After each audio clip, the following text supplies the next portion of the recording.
Welcome to Metrology lecture series. In the present video, we will discuss the profile measurement of gear tooth. Let's see what is the profile of a gear tooth. Profile of a gear tooth is the curved shape of the tooth at the flank side. So this curved portion at the flank side we are calling as the gear tooth profile. And also it is observed that profile of the gear tooth is the part of the tooth between the form circle and the outer circle. So this is the form circle. So where the tooth shape starts. So here it will be tooth shape, it will be start.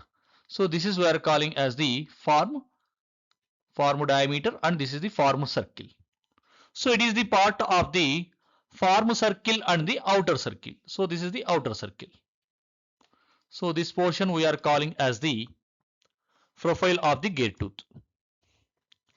So next we have to discuss about the profile tolerance. In theory, a gear tooth should have an exact shape, but during manufacturing, small errors will be happens.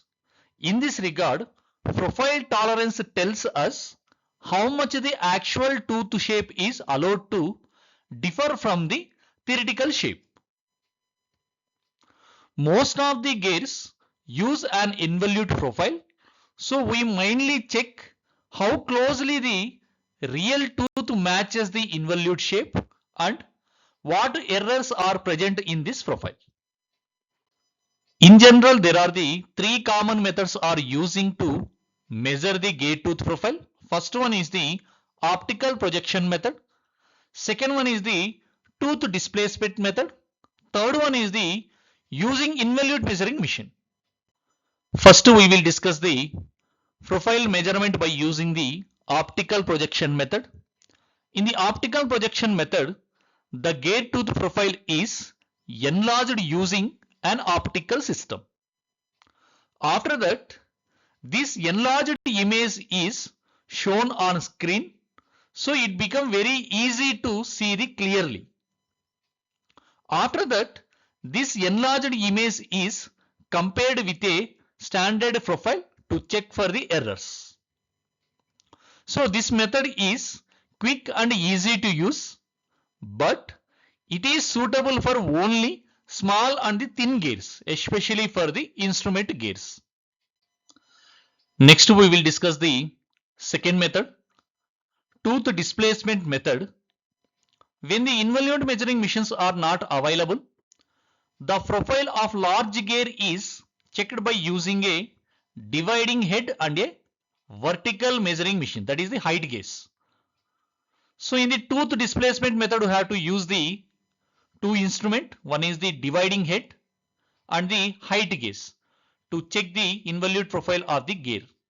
In general, dividing head is used to rotate the gear and height gauge is used to measure the vertical movement. So let's see the concept. So there is the schematic representation. So here this is the base circle. So this is the base circle.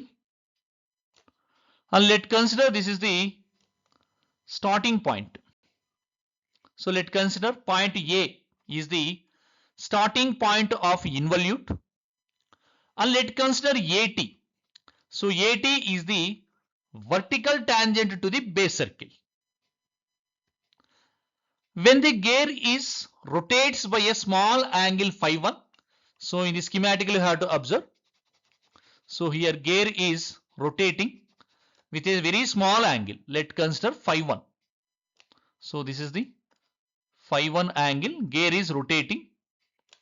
Then point A, it will be moved to the A1. So with the angle of the phi 1. Similarly, point C1 comes on the vertical line. Then here C1 it will become on the vertical tangent, that is the AT line. Then this vertical height H1, let's consider this is the H1, A to C1. This distance let's consider the h1, that is the vertical height. So now we have to measure this height. So in the theoretically you have to see here. So h1 which is equal to the AC1. In the schematic you have to observe this h1 is nothing but AC1. AC1 is nothing which is equal to the arc AA1. So AC is which is equal to this AC1 which is equal to this arc AA1. So this arc AA1 we can be written as radius of the base circle and this rotation angle. So AC1 equal to the RB1 into phi1. So height h1 equal to the base circle radius RB into angle of rotation phi1. So this is the theoretically. Similarly, same time we have to measure this height h1 by using the height gauge. Then we have to compare the theoretical value height h1 equal to the base circle radius into angle of rotation. Similarly, we have to measure the height by using the height gauge. If the both of the values measured height value as well as the theoretical height value both are the equal mean, so the profile is not having the any error. Let's see the procedure. So first you have to fix the gear between dividing head and tail stalk. Then set the height gauge to 0 at a starting point. Then you have to rotate the gear slowly. First you have to rotate the 1 degree. Then you have to take the reading.